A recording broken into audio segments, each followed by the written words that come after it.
Et bienvenue pour le lancement de l'e-Open de France. Je suis avec Luc Bellico.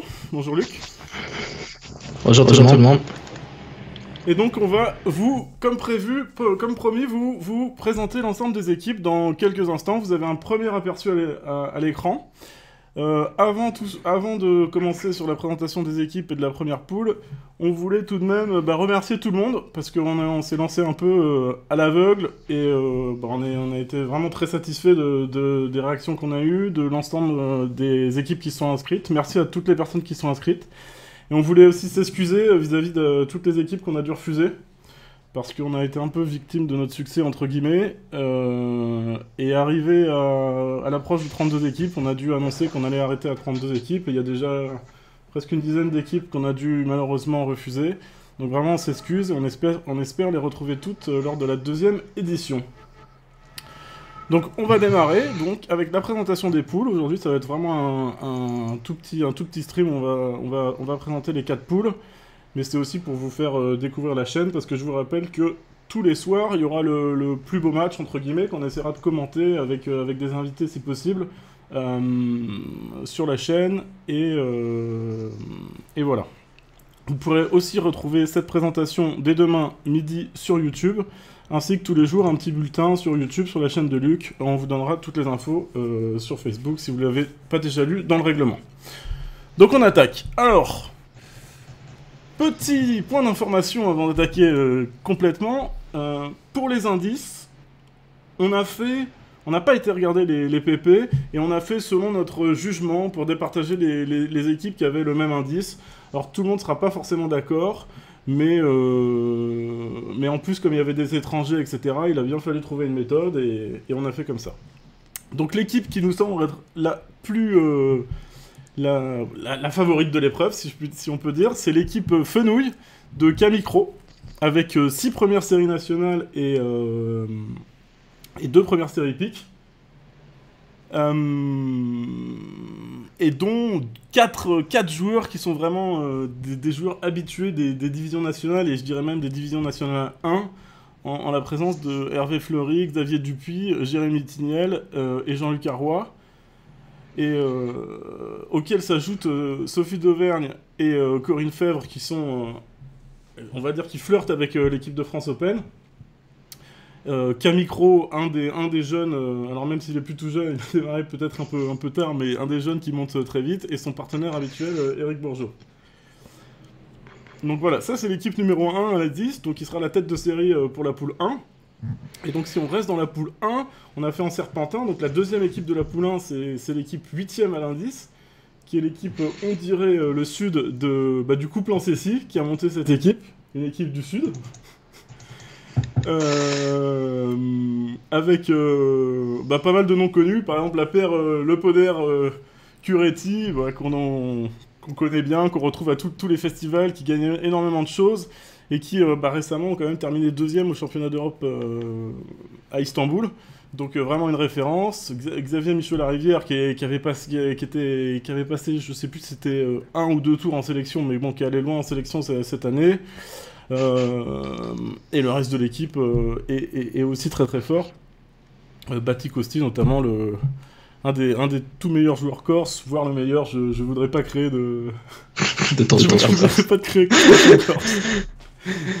Pour le reste de l'équipe, alors en 3ème, on a encore une équipe très très forte, avec alors qui a pas 4 joueurs première série nationale, du coup, qui était un peu bloqué au niveau de l'indice, mais qui a en son sein Nicolas Lucier, un des tout meilleurs joueurs de l'équipe de France, un des tout meilleurs joueurs de France, et on en plaisantait tout à l'heure avec Luc, qui est aux portes de l'équipe de France depuis à peu près 10 ans. Il tape tous les ans, mais malheureusement il reste bloqué sur le palier.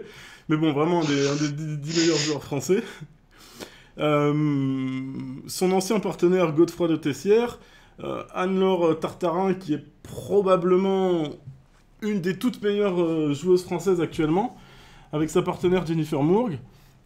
Et ils seront accompagnés de Romain Tambouret et Paula Nataf. Donc encore, voilà, ça nous semble être les 3 meilleures équipes de cette poule, surtout que l'effet serpentin fait qu'il y a 1, 2, 3 et 4 qui est plus loin au niveau de l'indice dans la poule 1.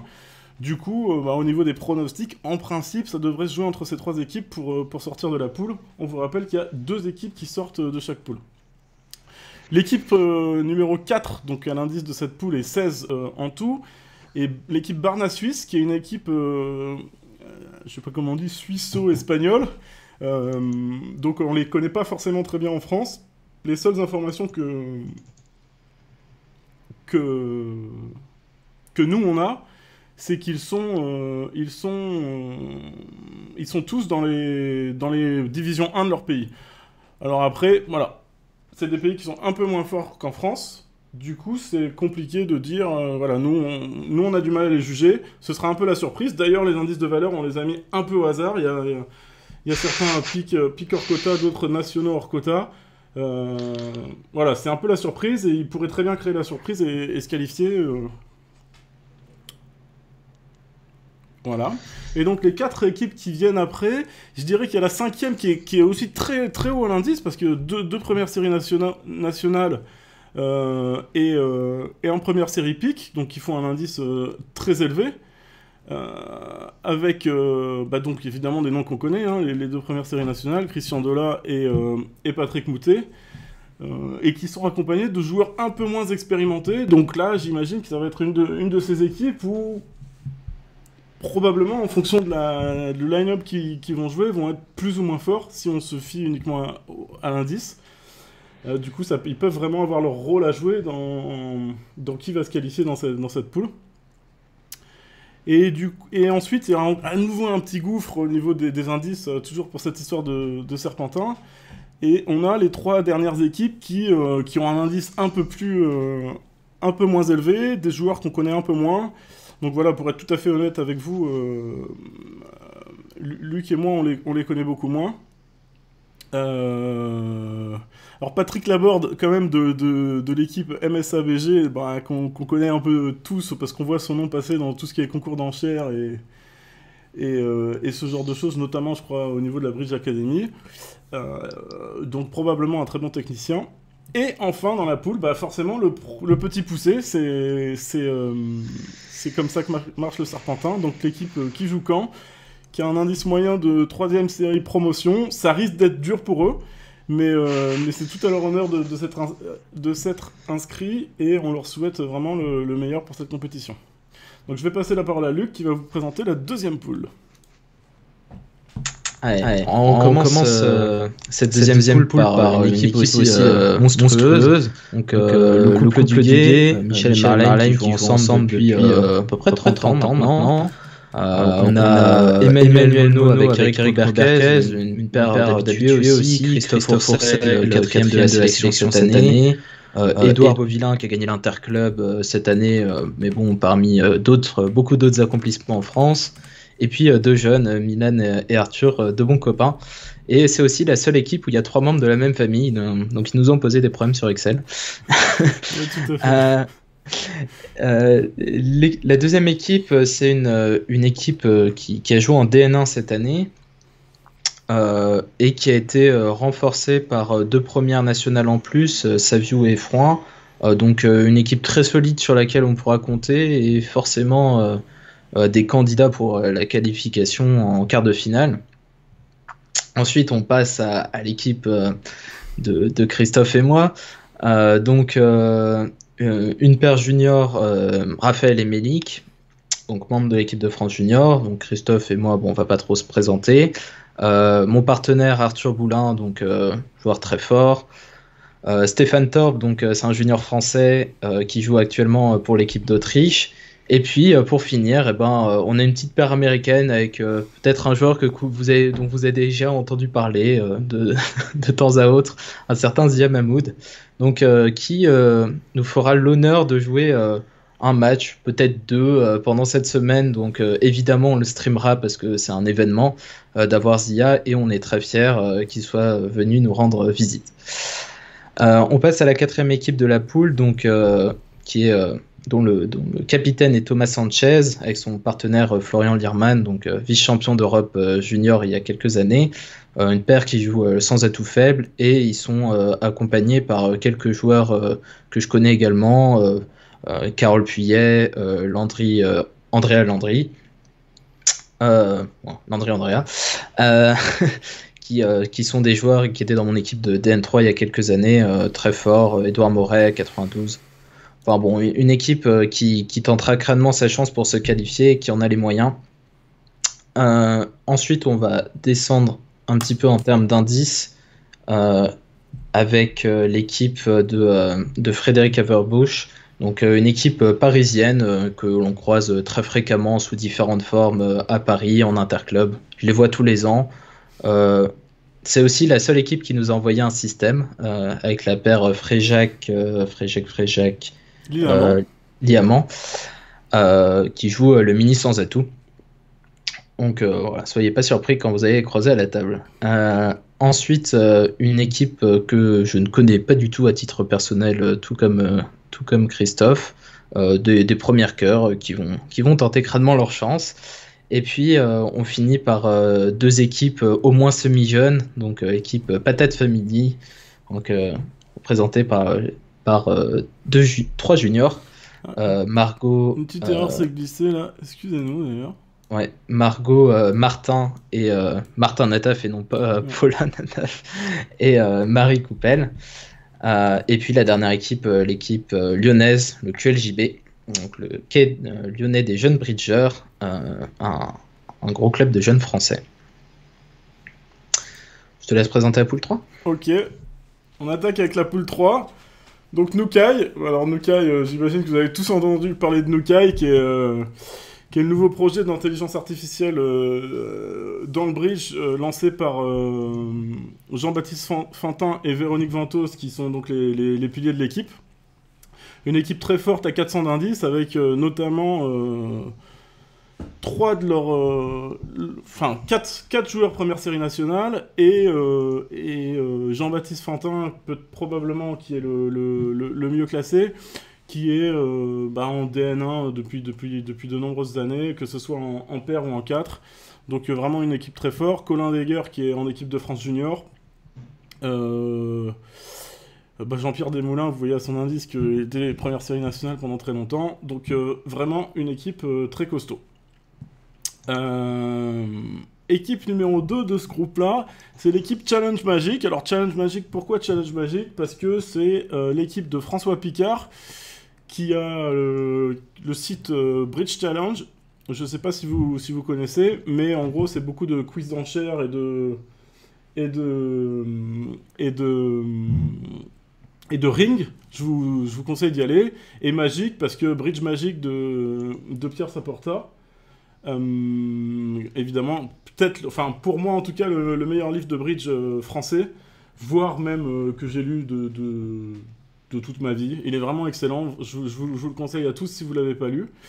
Ils seront accompagnés chacun d'un membre de leur famille, parce qu'on a 2 Saporta et 2 Picard dans cette équipe. Donc il y a le frère de François et la femme de Pierre. Et nous avons une paire de Guadeloupe avec... une paire de semi-Guadeloupe avec Dominique Gérin, donc de Guadeloupe, que évidemment moi je connais très bien étant du CBOM. Comme Camicro, je crois qu'on est quand même 3 joueurs, et Godefroy de Tessier, 4 joueurs du CBOM. En fait plus, il y en a plus, je vous les présenterai tout à l'heure. Et Jean-Michel Voldoir, je pense... Alors je sais pas exactement comment ils vont jouer, mais Jean-Michel Voldoir, évidemment, un très bon joueur qui a dû avoir... alors je suis pas sûr, je voudrais pas dire de bêtises, mais à mon avis il a été champion du monde senior, ou d'Europe en tout cas. Et Nicolas Le Provost, que vous connaissez peut-être un peu moins, on lui a donné il joue plus vraiment en France, donc il habite en Angleterre, donc le classement qu'on lui a donné est un peu arbitraire, mais qui était un des bons juniors à son époque, et qui a arrêté le bridge pendant quelques années, et qui s'y remet depuis pas longtemps. Équipe 11 et 3ème à l'indice de cette poule. Alors eux ils sont dangereux, on les connaît pas, mais c'est 4 Néerlandais qui sont alors plus juniors, mais qui ont été, ou peut-être qu'il y en a certains le sont encore, mais bon, qui étaient les bons juniors hollandais. Ils nous ont envoyé leur invitation, on les connaissait pas trop, alors Luc les connaissait mieux que moi, j'ai quand même été demandé à quelques contacts hollandais de l'équipe nationale quel était leur niveau. Ils m'avaient vraiment dit qu'il fallait s'en méfier, qu'ils étaient très bons. On a hésité à leur mettre 100 d'indice ou 96, on leur a mis 96 parce qu'on pense que c'est ce que la fédération aurait fait, mais eux peuvent vraiment être dangereux. Ils sont pour l'instant 4. Ils pourraient rajouter des joueurs. Ils nous en ont informé. Mais s'ils rajoutent des joueurs, on les mettra aussi 96. Donc ça fera pas changer l'indice et donc les poules. Et donc la 4e équipe de cette poule, c'est l'équipe Rimbaud. Alors une équipe très solide, très homogène, avec, vous voyez, que des équipes, que des joueurs 92, qui a en plus recruté une paire américaine avec Marshall Lewis, qui est un pro américain, un très bon joueur, qui est en plus de ça le coach des juniors croates, il me semble, parce qu'il habite en Croatie depuis un certain temps. Je me demande s'il n'y a pas une histoire de femme qui se cache derrière, mais je me souviens plus. Voilà, mais donc il faut son métier. Ça, ce sera très solide. Comme on dit un peu, c'est Banque de France, quoi. Ça va être dur de leur prendre des points. Et il pourrait en surprendre plus d'un. Ensuite, on a une équipe un peu un melting pot entre des jeunes et des moins jeunes. D'ailleurs, on voit les indices et on a 4 indices 92, après des indices un peu plus bas. Mais méfiez-vous, parce que les indices un peu plus bas valent plus que leur indice, parce qu'on sait comment c'est avec les jeunes. Ils jouent généralement plus que leur indice. Donc, vraiment se méfier de cette équipe, qui est aussi une bonne équipe. Ensuite, les 3 dernières équipes, je dois vous avouer que je les connais beaucoup moins. Luc les connaît un peu mieux que moi. Je crois que l'équipe 27, là, le 14e carreau, est aussi une équipe faite avec pas mal de jeunes. D'ailleurs, on voit que le pseudo est QLJB, le Quai Lyonnais des Jeunes Bridgers. Donc, il doit valoir beaucoup plus que son indice. Et l'équipe numéro 30 est une équipe, en fait, de fidèles de cette chaîne. Donc, je salue d'ailleurs Alain Mourlon qui nous a dit bonjour tout à l'heure, qui a rejoint la compétition, qui viennent d'Anthony et qui envoie son première série mineure. Et on les remercie vraiment d'avoir eu le courage de nous rejoindre. Hein, c'était une des premières équipes à s'être inscrite et qui nous a vraiment supporté dans cette aventure. Et donc bonne chance à tous et vraiment merci de nous avoir soutenus. Et j'ajouterais, c'est le seul qui a réussi à insérer un tableau dans le corps du mail. Oui, merci, il nous a simplifié la vie. Félicitations. On a juste fait un coupé-collé. Et donc je redonne la parole à Luc pour la 4e poule et la conclusion. Alors la poule 4, c'est des Allemands, donc, dont une partie sont des copains. Donc c'est une équipe composée de membres de l'équipe junior, de l'équipe moins de 20, de l'équipe open, de l'équipe mixte, et le capitaine historique des équipes jeunes allemandes, Hartmut Kondor. Donc une équipe vraiment très forte. On ne savait pas exactement ce qu'elle valait dans les équipes 400, mais en tout cas, à mon avis, elle fait partie des favoris de la compétition. En deuxième, on a l'équipe Overmars, une équipe très homogène de première série nationale et de première série pique. C'est vraiment du solide. C'est une équipe qui peut jouer en D1 à mon avis. Donc ça va envoyer du lourd et ça a de bonnes chances de se qualifier en quart de finale également. La troisième, Common Guys. Bon, alors celle-là, elle est un peu fourbe. On a 2 nationaux qu'on connaît bien, Yves Vianto, Aymeric Le Batteux. Et après, on a des joueurs un peu de l'ombre. On a Pascal Le Prince qui est classé 88, mais qui joue beaucoup mieux que ça, donc pique honoraire. Dominique Goumard très fort, et puis après on a aussi 2 jeunes, donc Thomas Guichet et Pierre Bédouet. Donc Thomas Guichet très sournois aussi, il pourrait être entre première carreau et première cœur, mais il est 38 d'indice. C'est un expert Funbridge, qui est formé là-dessus et qui joue peu de compétition, mais méfiez-vous-en. Pierre Bédouet, c'est mon ancien, j'ai joué avec lui cette année en junior, un bon joueur aussi qui pourrait être première cœur. Donc une équipe qui va concurrencer clairement les 2 premières, tout comme la 4e, l'équipe Kiefer qui a très solide, Michel Claret, Rocafort, une paire qui a renforcé une équipe qui jouait en DN3 l'année dernière. Donc 2 nationales dans une équipe de DN3, je les vois pas être favoris pour se qualifier, mais ils vont prendre leur chance et ils vont être là. Voilà, la majeure d'abord, tout à fait. Système de Rocafort et Claret. Ensuite, on passe à l'équipe des bots. Donc ça, c'est une équipe composée intégralement de l'équipe des moins de 20 ans. Euh, donc c'est l'équipe qui était censée nous représenter au championnat moins de 20 ans cette année, qui ont été annulés. Une équipe extrêmement forte qui est, à mon avis, très sous-cotée à l'indice. Clairement, ils vont faire mal à des grosses équipes de la poule. Il y en a forcément qui vont perdre contre eux. Et je les vois bien finir troisième ou quatrième de la poule. Ils sont sous-cotés en termes d'indices. Ce qui est sûr, c'est que eux, ils se voient bien terminer premier ou deuxième. Ouais, évidemment. Oh non. Enfin, il y a deux joueurs de l'équipe qui pourraient être nationales, et puis après, Théo et Maxence pourraient être nationales, ce serait pas choquant. Derrière, Naoui pourrait être première pick. Enfin, bon, en vrai, c'est une équipe vraiment solide. L'équipe 21, elle est moins solide, mais elle est plus originale. C'est des joueurs qui jouent un système un peu particulier pour une partie d'entre eux. Donc des jeunes. Et qui vont faire des ravages à la table et qui vont nous apporter, à mon avis, quelques petites surprises. Donc c'est un peu comme l'équipe précédente en un peu moins fort, à mon avis. Mais faudra les premières équipes s'en méfieront clairement. Surtout s'ils se prennent un coup de système, ce qui fait jamais plaisir. Parlez-moi un peu de leur système. Alors, le système, c'est le pic commun, donc c'est un système que j'ai créé il y a 4 ans à Lyon. Qui consiste à ouvrir en Texas au palier de 1. Donc un trèfle du carreau, un carreau du cœur, un cœur du pic, un pic du sans atout et un sans atout du sans atout, avec l'ouverture de 2 trèfles naturelles polonaises. Donc ça a l'avantage d'ouvrir toutes les mains régulières d'un pic ou d'un sans atout. Bon voilà, je vous en dis pas plus, il y a une vidéo sur ma chaîne YouTube si vous voulez vous informer. L'avant-dernière équipe, c'est des joueurs que je connais pas, composés à moitié de première série mineure et de troisième série. Donc je peux pas vous en dire beaucoup plus. Moi je les connais un peu. Alors je connais pas les premières séries. Ce que je peux vous dire, c'est que les troisième séries, c'est des joueurs qui habitent pour la plupart en Angleterre. C'est pour ça que je les connais et qui sont donc forcément moins bien classés du fait de pas être en France et de pas pouvoir faire toutes les compétitions. Donc voilà, le niveau est plutôt homogène au niveau de première série mineure. Alors ça veut pas dire que ce sera pas dur pour eux, hein, mais c'est pas parce que vous jouez contre la paire d'indice 40 plutôt que la paire d'indice 76 que ce sera une balade de santé. Ok, et puis dernière équipe, donc c'est une équipe de jeunes joueurs d'Anjou, donc plus faible à l'indice que les autres équipes de jeunes qu'on a croisées au préalable, qui est le petit poussé de la poule, qui va avoir sûrement des moments difficiles, mais je pense qu'ils vont bien s'amuser.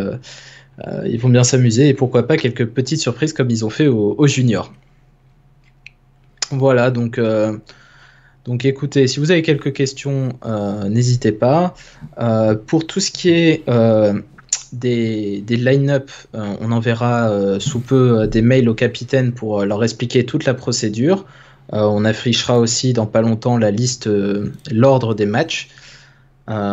Voici ici, Christophe vous montre un petit récapitulatif des indices théoriques. Donc vous voyez qu'il y a 7 équipes qui sont première nationale à indice. Donc c'est quand même assez exceptionnel le niveau qu'on a.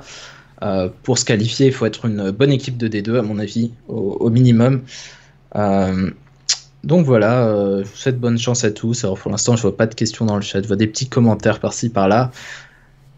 Christophe, tu veux rajouter quelque chose? Non, effectivement, rappelez que tous les soirs, le match le plus intéressant, et il y en aura avec 8 équipes de première série nationale, sera commenté en direct sur la chaîne, que tous les jours, on fera un petit résumé des donnes intéressantes de la veille que vous pouvez retrouver sur la chaîne YouTube.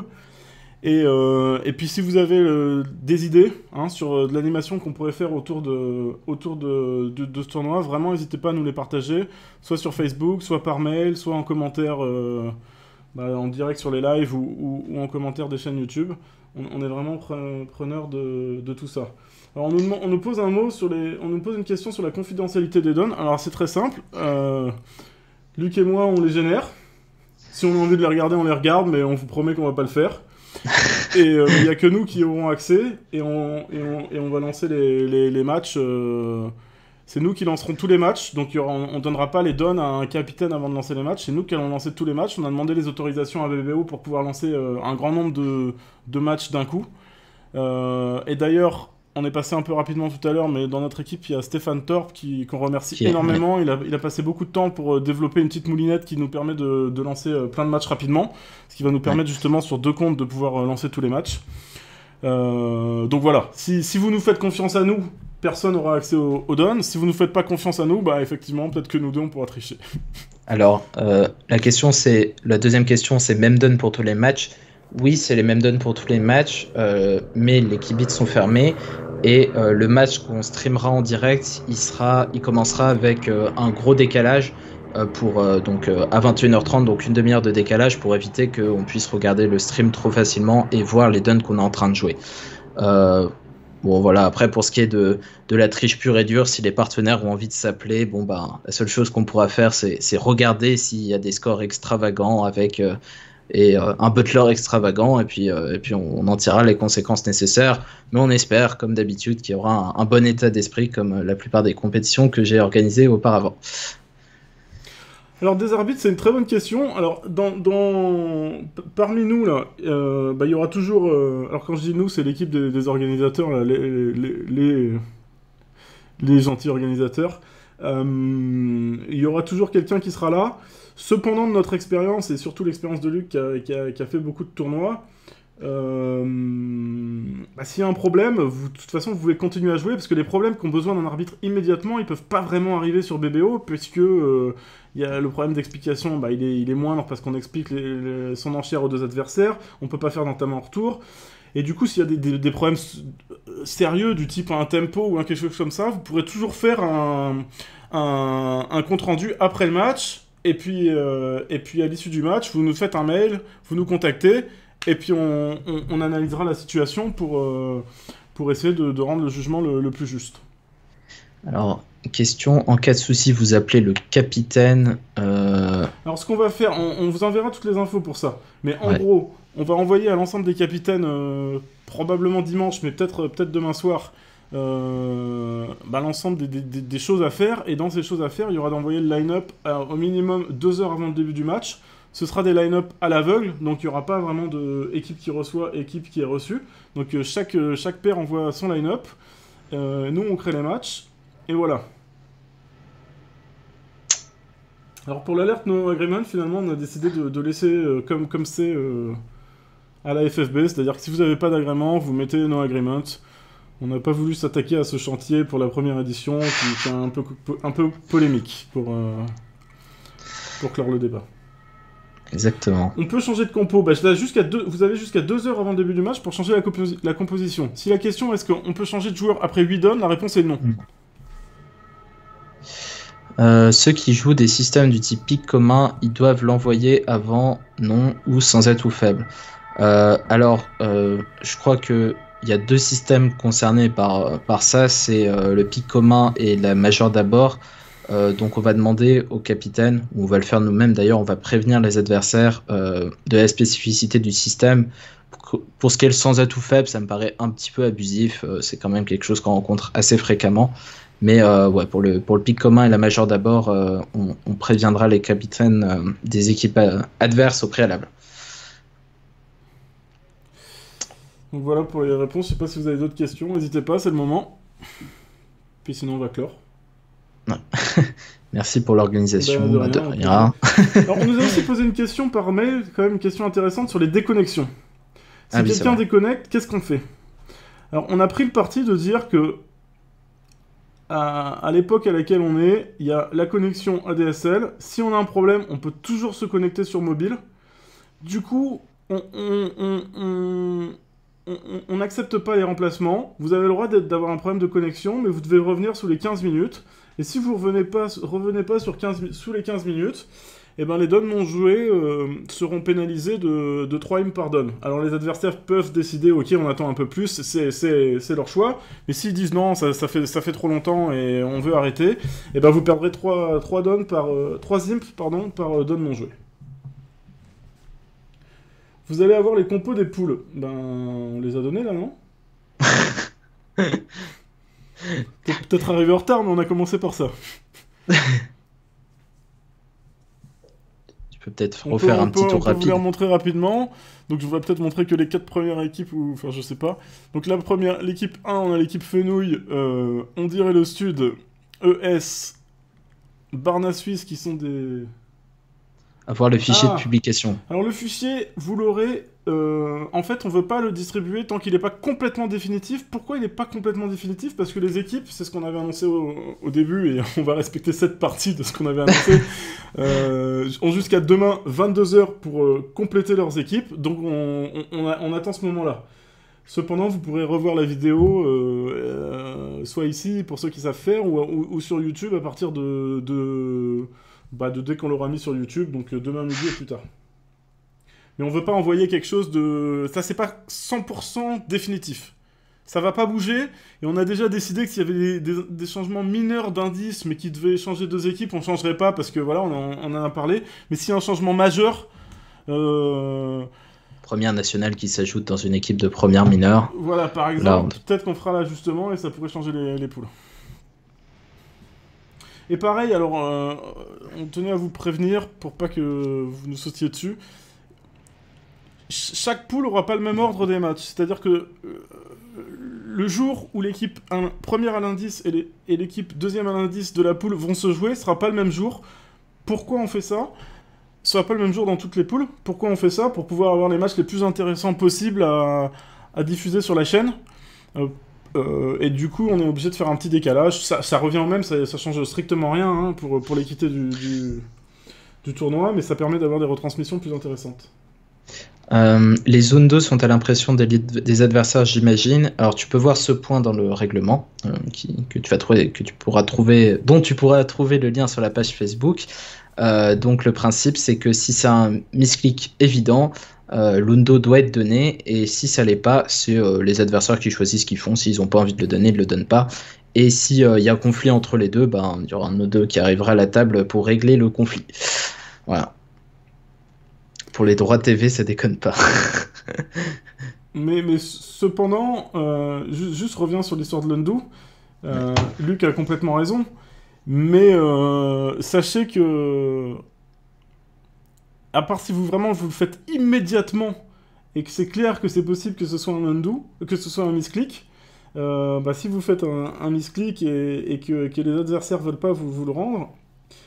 Voilà, si vous avez pris du temps et vous vous rendez compte tard et qu'il y a un vrai doute sur le fait que ce soit un misclick. C'est ça. Dès qu'il y a doute, vous pouvez pas, on peut pas vous le rendre. Mais si vous avez défaussé un roi en tant que déclarant, évidemment, il n'y a pas de souci.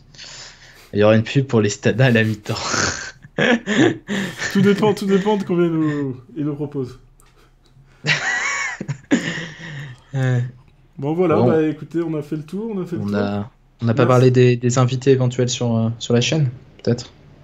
On va essayer d'inviter des gens pour commenter les matchs, donc on va essayer d'avoir quelques noms sympas pour venir. Donc on aura déjà Marc Calero qui viendra jeudi, et puis on essaie d'en recruter quelques autres grands noms du bridge français. Voilà, je te laisse conclure. Non, tu es très bien, Luc. Non voilà, et puis effectivement avec Marc Carlero on a fait un petit quelque chose, alors on vous le donne en spoiler, mais on va faire un petit partenariat avec lui, on en parlera probablement demain ou après-demain sur la page Facebook. Voilà, merci à tous, j'espère que ça vous a plu, bonne chance à tous les compétiteurs, j'espère que les spectateurs apprécieront également. Et on vous dit donc tous à demain soir ou dimanche pour les infos définitives et à lundi soir pour le premier match. Salut. Salut à tous.